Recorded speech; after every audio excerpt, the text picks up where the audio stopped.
قریب نہیں جاتے۔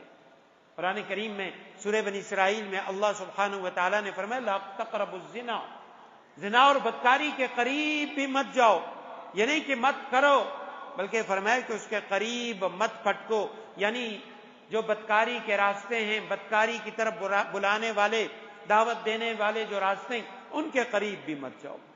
اور علماء نے لکھا ان کے قریب جانے کے جو راستے ہیں وہ گانے بجانے کا سننا ہے، وہ بدنظری کرنی ہے، خواتین کی طرف دیکھنا ہے، بغیر کسی ضرورت کے بازاروں کے اندر گھومنا اور پھرنا ہے، بلا ضرورت دکانوں کے اندر بیٹھنا ہے، یہ ایسی چیزیں ہیں۔ نبی علیہ السلام نے فرمایا یہ جو نظر ہے، نگاہ ہے، یہ شیطان کے تیروں میں سے ایک تیر ہے۔ خدا نخواستہ جب کوئی شخص بدنظری کرتا ہے، خاتون پہ اس کے نگاہیں پڑتی ہیں، اس خاتون کی تصویر وہ یہ نگاہیں اس کے دل کے اندر اتار دیتا ہے، پھر بار بار وہ اس خاتون پہ یا اس کے علاوہ باقی خواتین کو دیکھنے کی کوشش کرتا ہے۔ جب بار بار دیکھتا ہے اس کے بعد وہ قرب پانے کی کوشش کرتا ہے، اور آخر کار شیطان اسے ورغلا کے وہ اسے زنا کے قریب لے جاتا ہے، اس کے بدکاری کے قریب لے جاتا ہے۔ اس لیے فرمایا بدکاری سے بچنے کا پہلا راستہ دل و دماغ کے پاک رکھنے کے ساتھ ساتھ اپنی نگاہوں کو پاک رکھو، بدنظری سے اپنے آپ کو بچاؤ، چاہے وہ ظاہری طور پہ بدنظری ہو یا موبائل کے ذریعے بدنظری ہو۔ جیسے اوپر فرمایا یہ سب سے خطرناک فتنہ ہے اور شیطان کا راستہ ہے، شیطان کا جال ہے، یہ جو اینڈرائیڈ موبائل ہیں ان کا غلط استعمال۔ گھر کے اندر بڑے سے بڑا عالم بھی، حافظ قرآن بھی، بوڑھا بھی، داڑھی والا بھی، تبلیغی بھی جب گھر کے اندر بیٹھا رہتا ہے، نہ اس کے پاس اس کی بیوی ہے نہ بچے ہیں، اس وقت شیطان اسے کہتا ہے چلیں کچھ نہیں ہوتا، تھوڑی دیر کے لیے گانا سن لے، تھوڑی دیر کے لیے برہنہ لڑکیوں کو دیکھ لے۔ اور ایک روایت میں آتا ہے نبی علیہ السلام نے فرمایا کل قیامت کے دن سب سے زیادہ جو لوگوں کے اعمال برباد ہوں گے، نیک عمل برباد ہوں گے، وہ خلوت کے گناہوں کی وجہ سے ہوں گے۔ صحابہ کرام کہا کرتے تھے ہم حیران تھے کہ خلوت کے گناہ کیا ہوں گے؟ ایک شخص کے پاس نہ کوئی لڑکی ہے، نہ کوئی لڑکا ہے، نہ بیوی ہے، نہ اور کوئی لڑکا نہ لڑکی ہے، اکیلے کمرے کے اندر موجود ہے، وہاں وہ کون سا گناہ کر سکتا ہے؟ علماء نے لکھا وہ آج کا دور ہے جس میں سب سے زیادہ گناہ وہ اکیلے پن کے اندر ہوتے ہیں، بے حیائی بھی ہوتی ہے، موبائل کے ذریعے بندہ ہر قسم کا گند دیکھتا ہے۔ اور اس کے ساتھ ساتھ جہاں بدکاری یہ بدترین گناہ ہے، اسی طرح ہم جنس پرستی یہ بھی بڑا خطرناک اور مہلک گناہ ہے۔ علامہ ابن سیرین رحمہ اللہ بہت بڑے عالم تھے، اللہ نے خوابوں کی تعبیر کا وہ علم دیا تھا جو اس امت میں صحابہ کے بعد کسی کو نہیں ملا، تابعین میں سے ہیں۔ وہ فرماتے ہیں کہ جانوروں میں سوائے گدے اور سوائے خنزیر کے کوئی جانور وہ قوم لوط والا عمل نہیں کرتا۔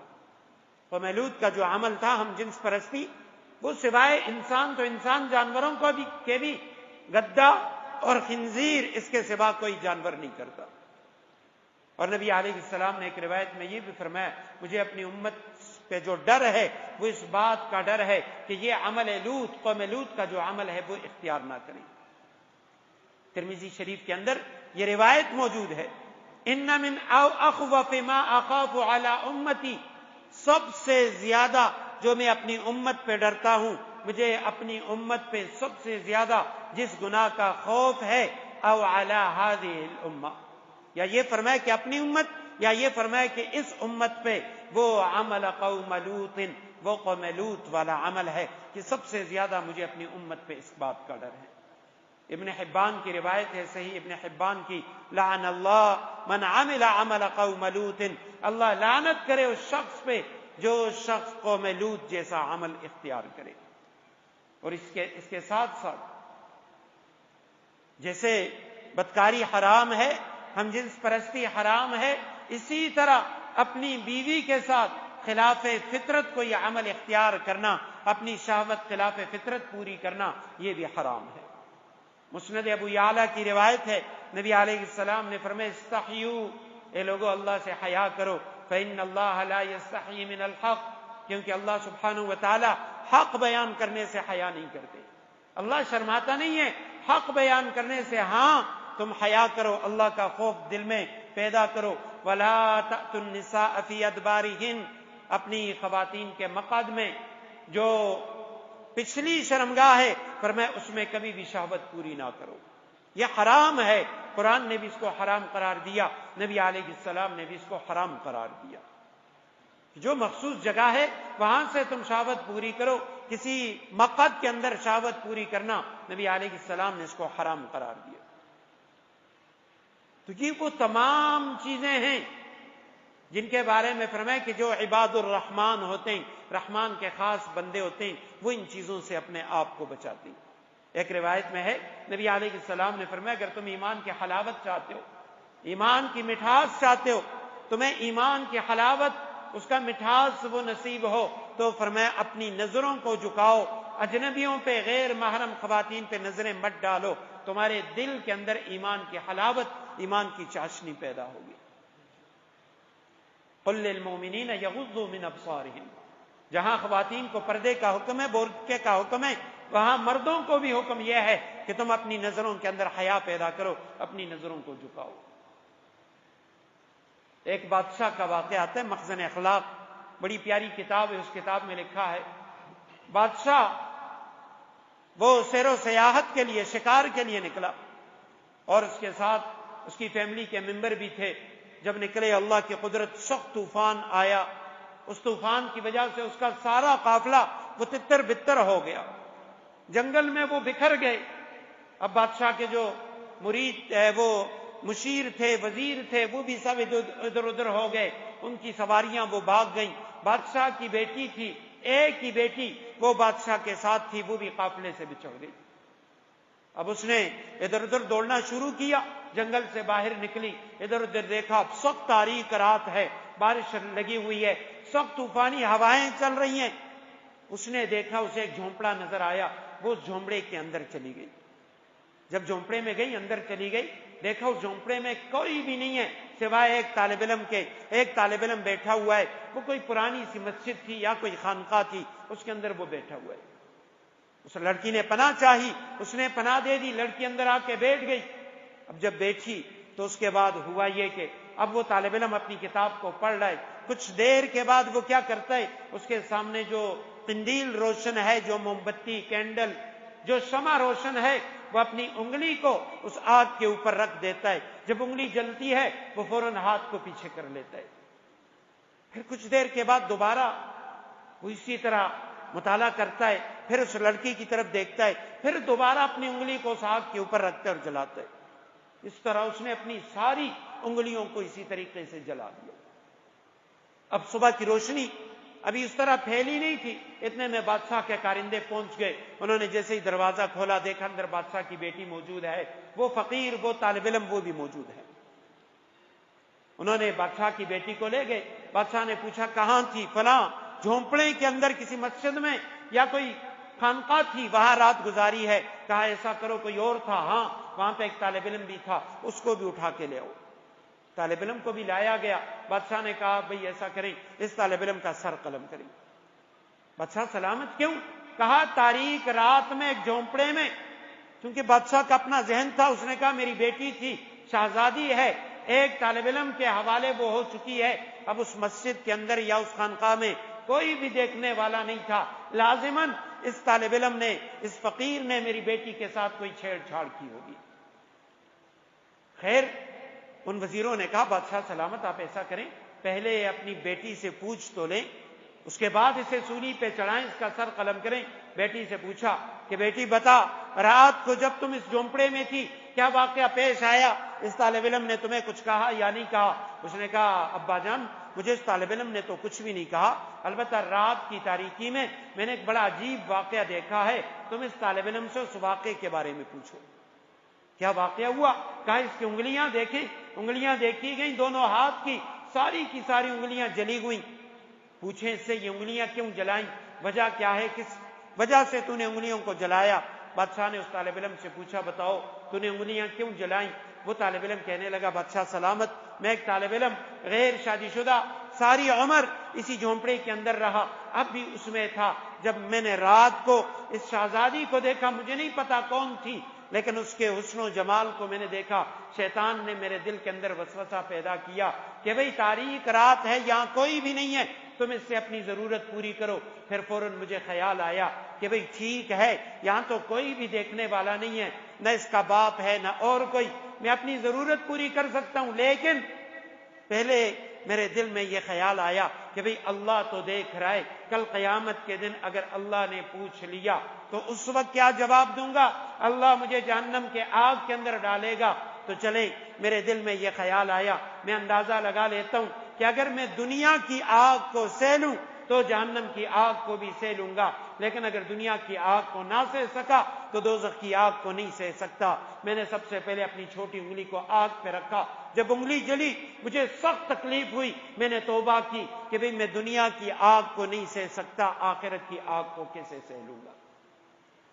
کچھ دیر گزر گئی، شیطان نے پھر دل میں وسوسہ ڈالا، پھر میں نے کہا چلیں، دوسری انگلی کو میں نے آگے کیا، جب دوسری انگلی جلی پھر میں نے توبہ کی میں بدکاری نہیں کروں گا۔ کچھ دیر گزری، اب لمبی رات ہے، پھر شیطان نے وسوسہ ڈالا، پھر میں نے انگلی آگے کی، اس طرح میں نے اپنی ساری انگلیوں کو جلا دیا، اس وجہ سے کہ اگر میں دنیا کی آگ کو نہیں سہ سکتا تو آخرت کی آگ کو بھی میں نہیں سہ سکوں گا۔ بادشاہ نے سنا، بیٹی نے سے پوچھا بیٹی تمہارے قریب آیا؟ کہا ابا جان قریب تک نہیں آیا، بس ساری رات یہ کام کرتا رہا۔ بادشاہ نے اس طالب علم سے کہا جاؤ میں نے تجھے معاف کر دیا، جاؤ اپنے جھونپڑے اپنی خانقاہ میں۔ بادشاہ کی بیٹی نے جب یہ واقعہ سنا اس نے کہا ابا جان بادشاہ سلامت، ایسا ہے کہ میں بالغ ہوں، شادی کے قابل ہوں، میں اس طالب علم سے شادی کرنا چاہتی ہوں۔ باپ نے کہا بیٹی یہ کیا کر رہی ہو؟ اس نے کہا ابا جان اصل بات یہ ہے کہ اس سے بہتر نہ تجھے داماد مل سکتا ہے نہ مجھے شوہر مل سکتا ہے، ہم نے دنیا میں جو کچھ کیا، آخرت میں اگر تو نجات چاہتا ہے میں نجات چاہتی ہوں، اس اللہ کے نیک بندے سے بہتر نہ مجھے شوہر ملے گا نہ تجھے داماد ملے گا۔ بادشاہ نے اسے تیار کیا، مال و دولت دی، اپنی بیٹی اس کے نکاح میں دے دی۔ مخزن اخلاق میں حضرت مولانا رحمت اللہ رحمہ اللہ وہ لکھتے ہیں اگر خدا نہ خواستہ وہ بدکاری کر لیتا، گناہ کا ارتکاب کر لیتا، صبح بادشاہ اس کا سر بھی قلم کر دیتا، ہمیشہ کے لیے دوزخ کی آگ کا مستحق ہوتا، لیکن اس نے اپنے آپ کو بدکاری سے، زنا سے بچایا، اللہ نے بادشاہ کی بیٹی اس کے نکاح میں دے دی، بادشاہ کا داماد بھی بن گیا، بادشاہ کی آنکھوں میں سرخرو بھی ہو گیا اور کل اللہ کی عدالت میں بھی سرخرو ہوگا۔ تو یہ بدکاری یا بدنظری ایسا بدترین گناہ ہے۔ ایک راہب کا واقعہ آتا ہے حدیث میں، روایات میں، اللہ کا بڑا نیک بندہ، ساری عمر خانقاہ میں گزاری، کبھی بدنظری نہیں کی، کبھی بدکاری نہیں کی۔ اللہ کی قدرت، وقت کا بادشاہ شیطان اس کی بیٹی پہ مسلط ہو گیا، وہ ہر وقت بیمار رہتی تھی، اس نے بڑا علاج کیا، طبیبوں کو بلایا، وہ ٹھیک نہیں ہوئی، کسی شیطان نے بادشاہ کے کان میں بات ڈالی، وہ فلاں بہت بڑا راہب ہے، بہت بڑا اللہ کا ولی ہے، اس کے دربار پہ لے جاؤ، ہو سکتا ہے وہ اس پہ دم ڈال دے تو تمہاری بیٹی ٹھیک ہو جائے گی۔ بادشاہ فوراً لے گیا اللہ والے کے پاس، اللہ والے نے کچھ پڑھ کے اس پہ پھونک مارا، وہ بچی بالکل ٹھیک ہو گئی۔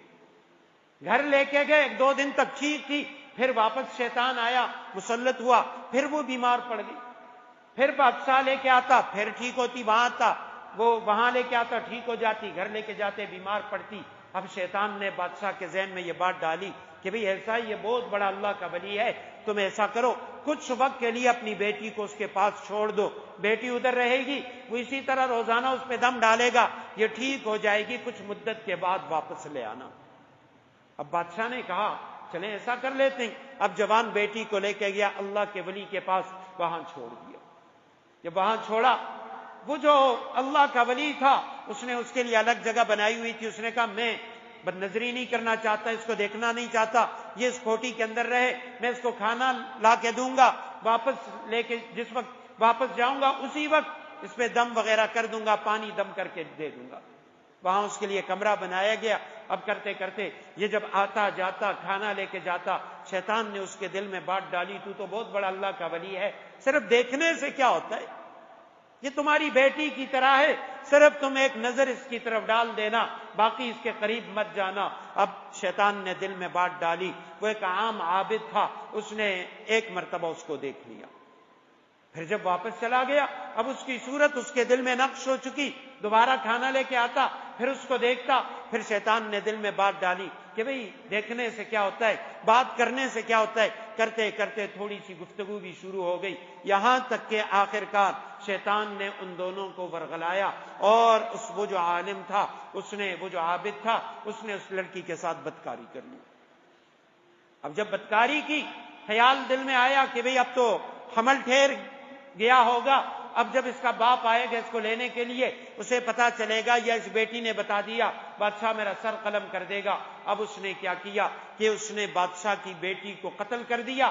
لاش کو کہاں دفنائے؟ اس نے کہا اور جگہ باہر جاؤں گا، لوگ دیکھیں گے یہ تو راہب ہے، گرجے سے باہر نہیں نکلتا، تو لہذا باہر نہیں لے کے جاتا۔ ایسا کیا اس نے جہاں وہ نماز پڑھتا، جہاں وہ عبادت کرتا، اپنی اسی عبادت والی جگہ پہ، اسی مصلی اور جانماز کے نیچے گڑھا کھود کے وہاں بادشاہ کی بیٹی کو دفن کر دیا، اسی کے اوپر وہ عبادت کر رہے۔